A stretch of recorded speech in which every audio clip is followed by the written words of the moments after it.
Aujourd'hui, on va parler de la valorisation de Nvidia et on va également voir la valorisation de la part d'un grand investisseur qui a lui-même donné un chiffre et comme il en a en portefeuille, il a forcément dû vérifier avec des moyens autres que les miens, bien plus importants.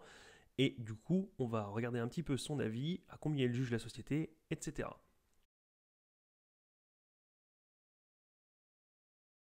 Alors Nvidia, c'est une société, on l'a vu dans la vidéo précédente, qui a des très bons ratios financiers. Si vous voulez voir où est-ce que ça peut pêcher, je vous invite à aller la voir et de revenir ensuite sur celle-ci. Mais du coup, on est quand même sur une société qui a des bons fondamentaux, des bons ratios et qui a connu une croissance exponentielle ces dernières années. La question est de savoir si la croissance va continuer parce que c'est une pépite et que les ratios nous indiquent tous que ça y est, c'est parti, ou est-ce que l'action est survalorisée et que du coup on peut s'attendre à un dégonflement de la bulle et que ça redescende et idéalement jusqu'à combien pour savoir si on peut se positionner ou pas. Donc on va voir ça tout de suite. Alors ici, donc on revoit les ratios qu'on avait vus l'autre fois, il y en a 2-3 autres, je vous invite à aller voir la vidéo et on va passer directement à la valo. Alors ici je mets les chiffres, donc c'est les chiffres que vous pouvez retrouver sur TradingView et sur plein d'autres sites d'ailleurs. TradingView, je l'utilise uniquement parce qu'il répertorie absolument tous les chiffres, il les met tous ensemble. Et comme ça, après, je peux faire moi mes analyses de data tout seul, sans forcément vadrouiller sur plein de sites. Mais du coup, vous pouvez retrouver ça ailleurs. Donc on a le chiffre d'affaires, la trésorerie, etc. Et on va du coup partir sur une valorisation. Alors ici, j'ai mis un PR de 40 ou un PR de 100. On l'a vu dans la vidéo précédente. Si je me mets ici, on a un PER ici qui, du coup, pendant ces années, alors je vais zoomer un petit peu, hop, on avait un PER qui, du coup, pendant des années, était aux alentours de, allez, on va se mettre par là, une quarantaine d'euros. Donc on voit bien, enfin une quarantaine, pardon, un PER de 40. On voit bien qu'ici, on est à peu près sur la médiane jusqu'à 2018-2019, on est sur quelque chose voilà, de cohérent. Et puis du coup on a eu donc la crise, puis l'injection de liquidité, et puis on a commencé à s'envoler parce qu'on a commencé à favoriser, un, les boîtes tech parce qu'on était tous chez nous, et deux, parce que comme il y a eu des versements de liquidité énormes en bourse, du coup tout s'est mis à se survaloriser, et comme on avait des taux d'intérêt bas, tout est parti très très haut. C'est un phénomène qui est relativement connu, et du coup on a eu des envolées, et il suffit qu'une boîte annonce des futurs bénéfices records, bah forcément ça joue en sa faveur. Donc jusqu'à 2019-2020, on va dire, on était à un PER de 40 environ. Et puis, ces derniers temps, là, si on prend juste cette période-là, bah, on est plutôt sur un PER de 90-100. Donc, on voit ici qu'on est monté bien plus haut. On est monté à 219-220. Mais bon, on va considérer que c'est un excès et que c'est pas la norme. Et on va se mettre par ici. Donc, même si on prend un PER de 90, voire même 100, on verra ça tout à l'heure, voilà ce que ça peut faire. Donc, on se met directement ici. Et avec un PER de 40 et avec les chiffres qu'on a, on a une valorisation à 71. C'est vraiment pas beaucoup, surtout comparé à là, si on fait une décote par rapport au prix actuel, ouais, ça fait vraiment, vraiment très cher. Mais tout le monde n'est pas stupide. Alors évidemment, les bulles, ça se crée, donc c'est pas toujours rationnel. Mais comme on est dans un moment où c'est un peu plus tendu, on n'est pas dans une euphorie, on n'y est plus en tout cas. Pendant un moment, on avait eu des valorisations assez énormes, mais aujourd'hui plus. Si Nvidia tire vers le haut, alors ou il y a une hype sur cette société-là en particulier, ou il y a peut-être une vraie justification, une vraie raison, et du coup il faut essayer de trouver pourquoi et de comprendre et de valoriser ensuite. Donc on va partir du principe que ça ne se valorise pas comme d'habitude et qu'il y a quelque chose qui a changé. J'ai mis un PR de 40 parce que c'est ce qu'on avait historiquement jusqu'à 2020. Mais admettons jusqu'en 2020, ce ne soit pas les liquidités qui ont fait ça, mais peut-être des nouvelles perspectives, un nouveau marché pour Nvidia. On voit que dernièrement, on a un PR de 100, et du coup, si on le met par là, on est pas mal du tout, on est bien monté, mais on est toujours vraiment complètement à l'ouest comparé au prix actuel. Donc l'idée est de savoir pourquoi. La question, elle pourrait être du coup sur les nouvelles perspectives de marché et le fait qu'on est parti vers une croissance assez phénoménale. Puisque aujourd'hui, quand on regarde ça, on regarde le chiffre d'affaires fois la marge d'aujourd'hui, mais on ne regarde pas les bénéfices futurs et la marge qui pourrait s'améliorer. Si on retourne sur TradingView, on peut voir sur le graphe 1 que la marge nette, elle n'a pas toujours été à 16. J'ai pris la dernière en date 16 puisque ça a l'air d'être ce qui se normalise aujourd'hui, mais si ça se trouve, on est dans une année dans un creux, et l'année prochaine, on va retourner à ce qui était avant, du coup, donc comme on disait, depuis 2020, 2018, 2019, 2020. Donc on voit bien qu'ici, par là, 2019-2020, on est oscillé entre 35%, 26%, et on est remonté à 36%. Si je me mets une moyenne qui est par là, on aura une médiane qui est à 32%, et qu'on considère que ça, c'était juste parce qu'il y a eu un décroché et qu'on va remonter, on va se mettre à 32, et on va bien voir la différence. Déjà, si on se met là et qu'on met du coup plus 16 mais 32, on voit bien qu'on va déjà doubler la chose. On arrive à 350, ce qui est énorme, mais logique, avec un PER de 100, c'est quelque chose qui est un peu abusé. Si on se met à retourner sur le PER, et qu'on estime que, historiquement, historiquement jusque-là on était à 40, mais un paradigme a changé depuis 2020, même pendant qu'il y a eu, il y a eu le crack, etc. Mais juste après, on voit bien qu'on s'est remis à valoriser, et jusqu'ici, il y avait une certaine cohérence. On voit bien qu'on s'est arrêté à 96-97, il y avait une cohérence. Donc, si on considère que Nvidia est devenue une nouvelle entreprise de croissance, même si elle est déjà très grande, mais qu'il y a un nouveau marché qui s'est ouvert, ou qu'elle a chopé quelque chose de nouveau, on peut voir que le nouveau PER n'est pas du tout là. Donc si on le met aux alentours de 70, ce que je trouve déjà élevé, mais peut-être qu'aujourd'hui c'est élevé, mais parce qu'il y a quelque chose de nouveau qui arrive, pourquoi pas. Donc avec un PER de 70, admettons, si on met un PER de 70 ici, ce qui est moins haut que ce qui a été fait, mais... ce qui était moins haut que ce qui était fait, mais qui est quand même bien plus haut qu'à l'époque, on arrive quand même à une valorisation de 245. On peut être pas mal, alors on est pas mal, on va dire qu'on est cohérent avec ce que nous dessine ici. C'est-à-dire qu'on a une marge, on va reprendre ici directement. On a un PER qui était récemment plus élevé que la moyenne, mais qui a eu l'air d'être à peu près cohérent, parce que même quand on a eu un dégonflement, c'est remonté tout de suite. Donc on a l'air d'avoir, et puis même quand on est monté très très haut, on est redescendu, et on a l'air de s'apaiser un petit peu, alors même si ça ne veut rien dire, parce qu'aujourd'hui, ça peut encore descendre, mais on voit bien qu'il y a une descente en flèche directe, et qu'ici, on commence à hésiter. Donc il se peut qu'on ait un repos par là, donc ça coïnciderait avec le fait qu'on estime que le PER est situé entre 100 et 54. Donc on a pris un 70 pour être à peu près dans les clous, c'est-à-dire que même si ça descend un peu 60, on ne sera pas trop loin de la vérité, et si on reste un peu ici, on ne sera pas trop loin non plus. On est dans un range là, de toute façon on ne prédit pas le futur, donc c'est un scénario. Donc c'est plutôt probable avec la nouvelle vision de Nvidia du marché. Et avec les marges, les nouvelles marges, puisqu'on voit bien qu'avant, on avait des marges bien plus faibles et que depuis un certain temps, on commence à avoir des marges assez sympas, avec un plus bas à 16 et un plus haut à 36. Donc on aurait peut-être dû prendre quelque chose comme 30 pour être plus réaliste. On va prendre quelque chose comme 30. Hop, au lieu de 32, allez, on va même mettre un 28, histoire d'être un peu conservateur. On voit bien qu'on arrive à quelque chose comme 214 dollars de valorisation. On est toujours trop cher, mais ça arrive, des x2 sur une valorisation, ça peut arriver. Mais du coup, ça pourrait être cette valorisation-là selon le nouveau marché. Maintenant, la question est, qu'est-ce qui a changé? Parce que si jamais on reprend la valorisation bête et méchante, on n'arrive pas du tout à ça au tout début. Si on prenait les chiffres de cette année, une valorisation pure, pragmatique, sans perspective, sans rien, on était à 77 dollars, du coup, c'était ça. Maintenant, pourquoi?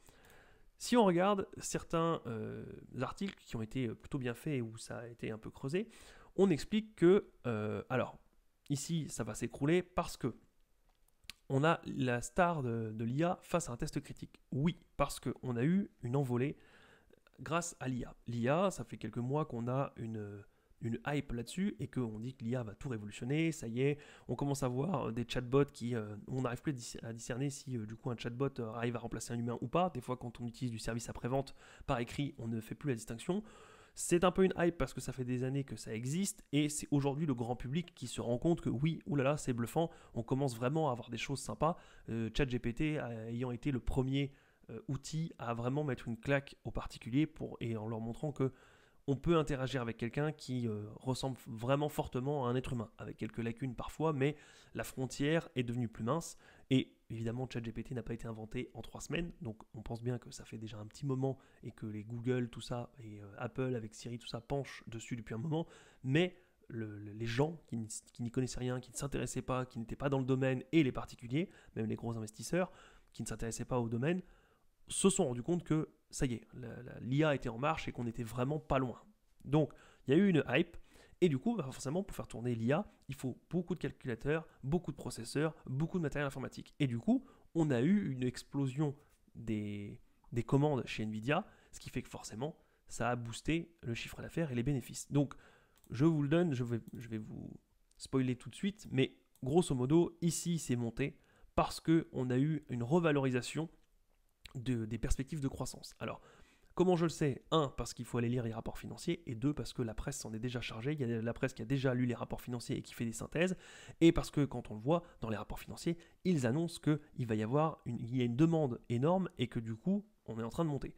Ma vision est que, attention, une hype, ça peut dégonfler, les gens se sont rendus compte que l'IA arrivait, oui, mais c'est comme tout, ça va être passager, là, ça y est, on a fait un buzz phénoménal. Ça ne veut pas dire que l'IA n'arrivera plus et que c'est n'importe quoi, ça veut juste dire que c'était dans les tuyaux depuis un moment, que ça va rester dans les tuyaux pendant encore un moment, mais que du coup, une fois que les gens auront passé cette nouvelle mode d'avoir vu et testé ChatGPT et tous les trucs, les outils qui y ressemblent, se diront oui d'accord, mais maintenant on n'avance plus. C'est-à-dire qu'aujourd'hui c'est formidable, on fait une grosse mise à jour et les gens se rendent compte que waouh, ChatGPT, il y a vraiment une avancée comparée à l'informatique qu'on voyait il y a 10 ans. Mais si ChatGPT reste comme ça ou même s'améliore un petit peu chaque année, dans 3-4 ans, vous remontrez à quelqu'un ChatGPT, il se dira oui d'accord, mais il faisait déjà ça avant. J'avais vraiment déjà l'impression que c'était un humain. Aujourd'hui, oui d'accord, tu as rajouté une fonction qui fait qu'il reconnaît un morceau de musique et puis autre chose, et puis fin. Donc il se peut fortement qu'on ait un dégonflement de la bulle. Sur l'intelligence artificielle, je parle. De plus, il faut savoir que Nvidia a eu d'énormes commandes, mais pas à cause de l'intelligence artificielle, enfin pas que.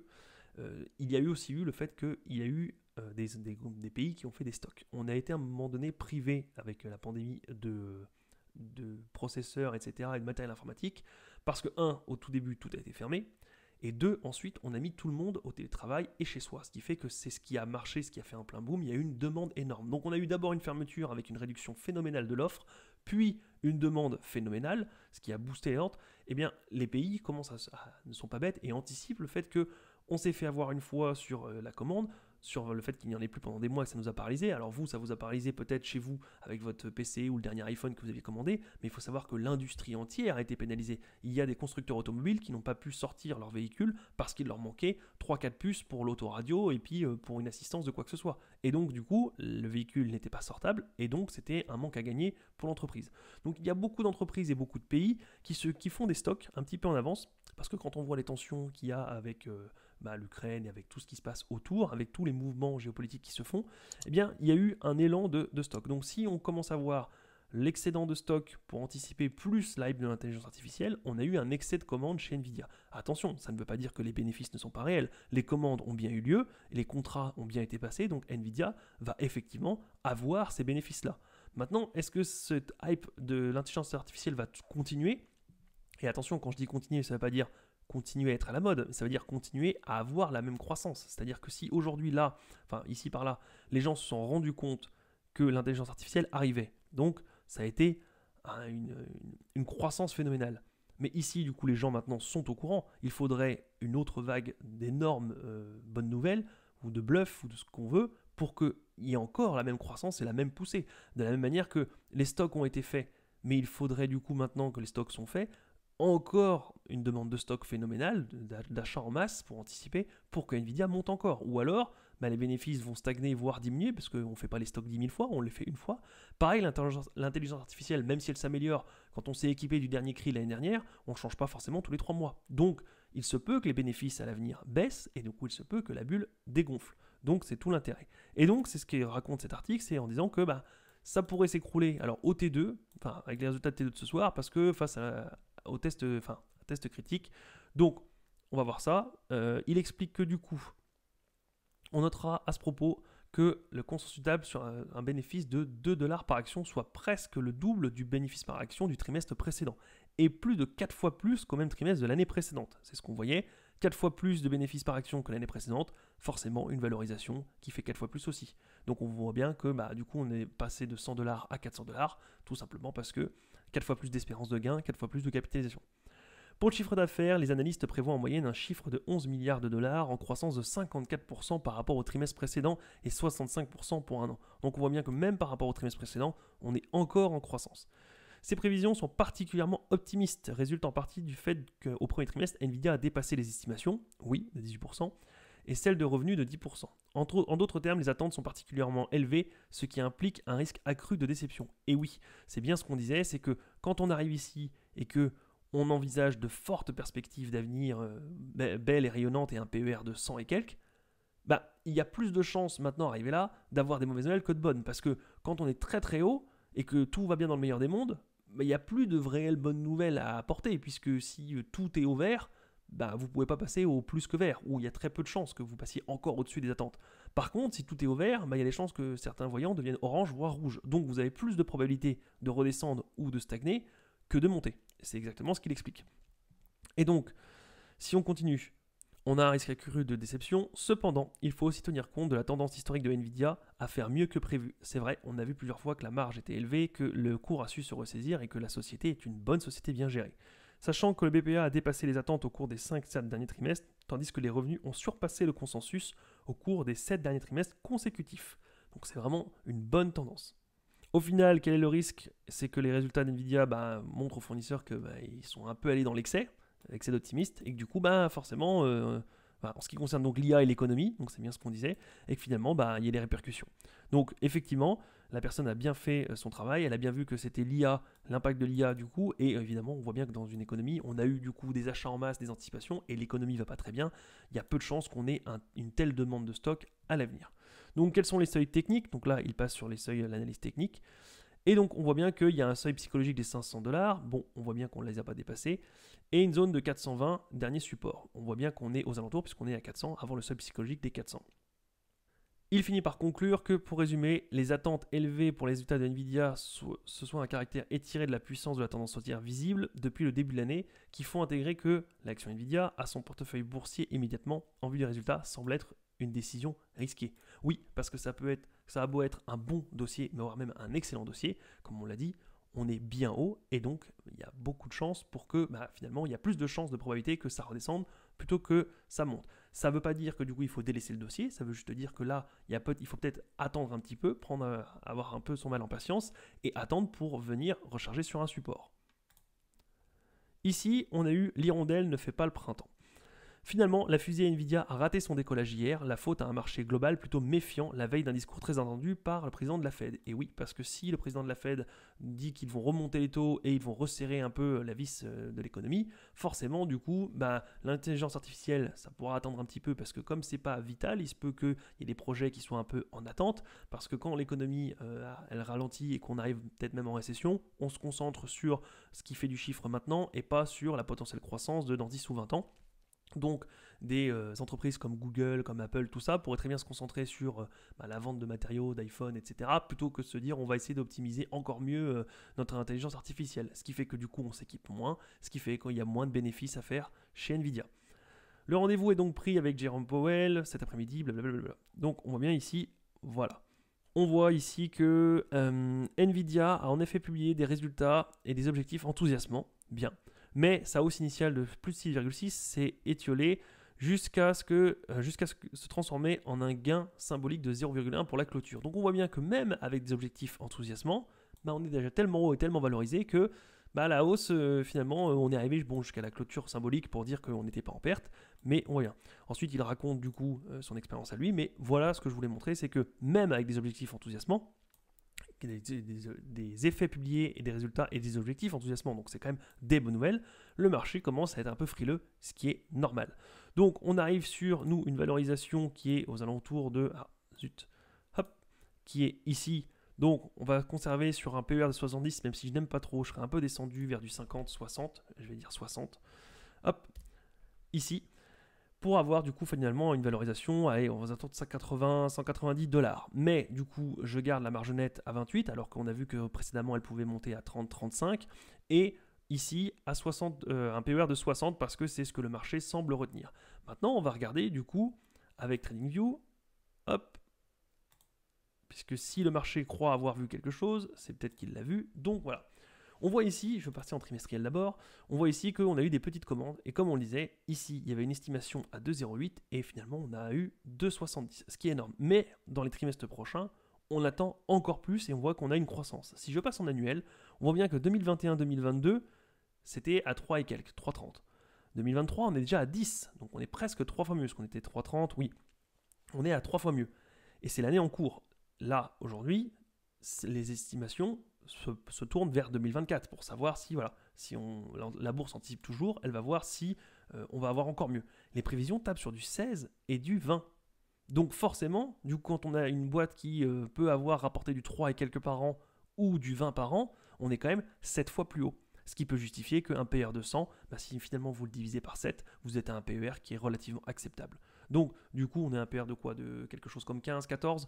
Donc on voit bien qu'un PER de 15-14, c'est quelque chose qui est même plutôt bas dans la tech. Attention cependant, toujours la même chose, il faut que ces estimations se révèlent exactes. Parce que, comme on l'a dit, L'intelligence artificielle ne va pas forcément grandir d'année en année à cette même vitesse, les stocks ne vont pas forcément être faits à la même vitesse, et s'il y a une récession, voire une crise économique, il y a beaucoup de gens qui vont se mettre à ralentir la consommation, et du coup on aura de moins en moins d'achats de puces, de processeurs, etc. Donc celle-ci aussi. Donc ça, c'est une très bonne nouvelle, mais c'est dans le meilleur des mondes. Attention, il faudra mettre une marge de sécurité. Maintenant, si on se met sur l'année prochaine, avec une estimation de 16,64 en 2024, si on se met là, et qu'on se dit ici, avec un bénéfice donc, de 16,64, aujourd'hui, au rythme actuel, avec la valorisation actuelle, ça nous ferait un rendement de 3,8%. Donc si vous voulez du 4% en gros dans un an, ici, si vous l'achetez, vous aurez ce prix-là. Maintenant, vous pouvez vous demander, à l'inverse, moi, les taux directeurs aujourd'hui sont à 5,50. Moi, je veux surperformer parce que sinon, aucun intérêt d'aller acheter des actions avec tout le risque qu'il y a de crise, etc., de chute, de récession. Autant aller acheter des bons du Trésor américain. Donc, vu qu'il soit 5,50, on estime qu'on veut au moins du 7 ou 8% de rendement, sinon ça ne vaut pas la peine. Donc si on prend le 16,64, on va mettre ici 16,64 de prévu, divisé par, allez, disons 8%. Si vous attendez un 8%, vous tablez sur un prix à 208$. Si vous voulez un rendement à 7%, que vous dites, voilà, moi je suis coulant, je crois en la croissance, donc je préfère avoir un petit peu moins de rendement l'année prochaine, et voilà, vous êtes à 237. Et si vous tablez uniquement donc sur du 6% parce que vous dites bah, le bon du Trésor américain ou ça c'est la même chose, mais moi je mise sur la croissance que ne m'offrira pas l'obligation américaine, vous partez sur du 277. Attention, là il y a quand même tous les risques qui vont avec, donc pour moi il faut mettre une prime supplémentaire, je serais plutôt parti sur du 8%, c'est à peu près ma target en général, aux alentours de 208. Maintenant c'est toujours pareil, c'est pas à 209 on jette, c'est-à-dire qu'on voit bien que si les perspectives de croissance sont bien plus fortes et que je lis les rapports financiers qui sont encore plein de bons objectifs et qui croient vraiment en la croissance, je serais prêt à accepter peut-être un 7%. Donc on va dire ici 7. Entre 208 et 230, allez, entre 208 et 240, pour moi, semble être un bon prix. Attention, encore une fois, ici, on fait des estimations à la louche, c'est une préanalyse, c'est très grossier, on n'a pas étudié la moitié des choses parce que derrière, il faut voir beaucoup de choses. Il faut aller voir ici, quand on est là, Là, sur les revenus totaux, combien vous donnez par exemple à la dette, combien chaque mois la Nvidia doit rembourser, quelles sont les mensualités, est-ce qu'il y a beaucoup de capex, etc. Donc il faut creuser bien plus. Mais en première analyse, juste pour voir si c'est une bonne boîte et combien elle pourrait valoir et si on est très loin de la target, bon, ça peut être quelque chose. Moi, je réfléchis comme ça, c'est-à-dire que je me dis que en gros, je suis à 237. J'ai déjà beaucoup d'autres entreprises à regarder et mine de rien, se faire une analyse complète sur une entreprise, c'est long. Donc, comme on est à 439, j'ai le temps de voir venir. C'est-à-dire que quand le prix redescendra à 300 et quelques, voire même à 290, je commencerai à étudier en profondeur. Elle passera dans les dossiers en haut de la pile parce que je me dirais, là, on approche de ma valorisation globale. Donc, à voir, peut-être que je me serais trompé, au lieu de 240, elle sera peut-être à 290 et ça vaudra le coup d'en acheter. Mais il y a peu de chances quand même qu'avec des chiffres comme ça, je me trompe à ce niveau-là. Donc il y a peu de chances que de 237, on soit à 439 et qu'à l'heure actuelle, elle soit déjà valorisée à ce prix-là. On va ensuite voir du coup la valorisation de Damodaran, tout simplement parce qu'il en a et que c'est un grand nom dans le domaine de la bourse et que quand lui, il donne une valorisation, autant écouter, regarder et surtout apprendre. Donc, Aswad Damodaran à propos de l'IA et de Nvidia. Damodaran est reconnu dans le monde entier pour son expertise dans la valorisation des entreprises. Dans un cours détaillé, vide en anglais, blablabla, il nous explique l'influence qu'a eu l'IA sur des projections économiques et la valorisation des entreprises exposées à cette technologie. Fidèle à sa philosophie d'investissement, il tente d'évaluer de la manière dont la promesse de l'IA se reflète dans les valeurs de l'entreprise et en particulier chez Nvidia. Cet article vise à présenter la thèse, la synthèse, etc. Vous pourrez le lire, sachez que c'est sur Zone Bourse et vous tapez ce titre-là.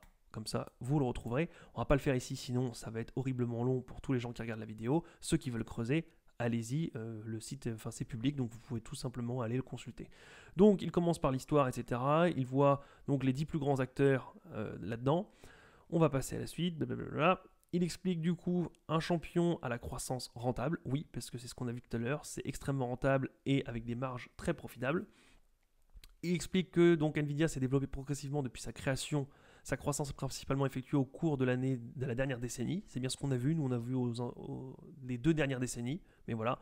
Alors que les revenus du secteur des semi-conducteurs commençaient à se stabiliser, Ses revenus ont augmenté progressivement de 160 millions à 2,4 milliards de dollars, soit un rythme annualisé de 26%, ce qui est incroyable. Et si justement on projette ce 26% sur plusieurs années, ça peut nous expliquer du coup pas mal de choses. Si on prend ici les 26% et qu'on les met par exemple là, mettons qu'on a du 16,64, et mettons qu'on se dit qu'on va monter à 1, donc on a dit 26% puissance, allez on monte sur les 5 prochaines années, si on a une croissance de 26% par an.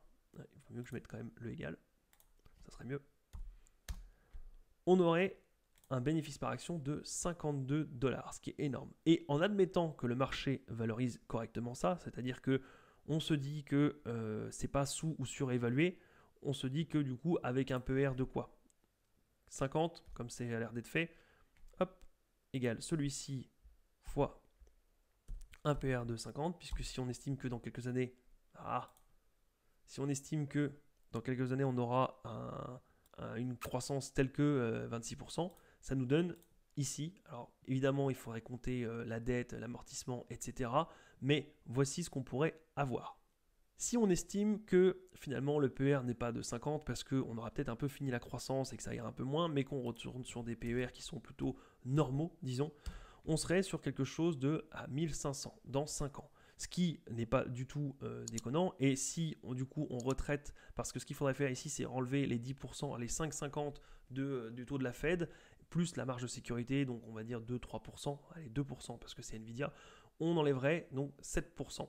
Ce qui du coup nous donnerait un chiffre bien moins haut. Attention, là les 1500 c'est quelque chose où on se projette dans le meilleur des mondes, ce n'est pas du tout factuel, c'est pas du tout à prendre en compte, c'est juste pour montrer que si on estime qu'il y a une croissance de 26% annualisée sur les bénéfices qui vont arriver, on voit bien qu'on peut arriver à une valorisation délirante et qu'aujourd'hui finalement le prix n'est pas cher. Attention, il faut faire quelque chose de plus poussé que ça. Si je poursuis et que on arrive là. On voit bien ici la croissance phénoménale depuis des années. Et il explique qu'il relève 2 points importants dans l'histoire. Une croissance supérieure à celle de l'industrie, même dans des périodes de ralentissement, ce qui est un excellent point, même dans les périodes de ralentissement. Et une profitabilité supérieure à la moyenne des concurrents, ce qui est extraordinaire aussi, puisque ça veut dire qu'ils ont un avantage concurrentiel. Et un avantage concurrentiel dans le monde de la tech, c'est tout simplement bluffant. Donc on a un retour au capital investi à 24%, impressionnant. On va passer à la suite, je vous invite à le lire parce que du coup c'est très très long et c'est très bien fait.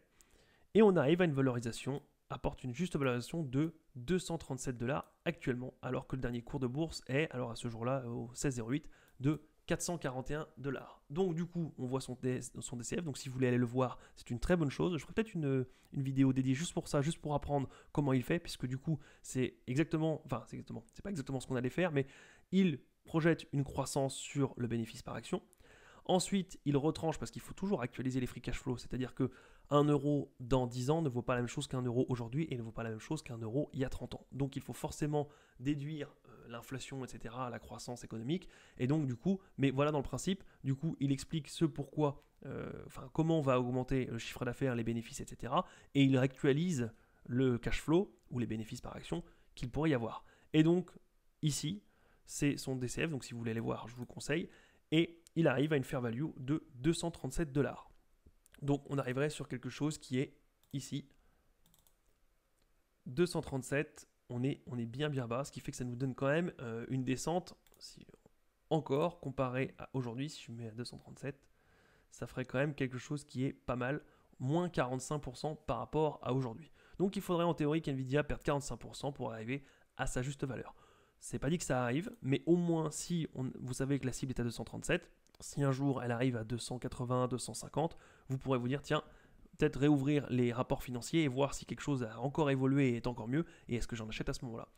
Voilà, c'est tout pour aujourd'hui. J'espère que je vous ai donné l'envie d'aller creuser, l'envie de voir un peu comment on étudie, comment on valorise des entreprises en bourse. Alors attention, ce n'est absolument pas exactement comme ça qu'il faut faire. On a fait une analyse grossière, on fait des projections globales, juste pour avoir quelque chose. Putain, on arrive pile poil à 237, c'est incroyable, c'est génial.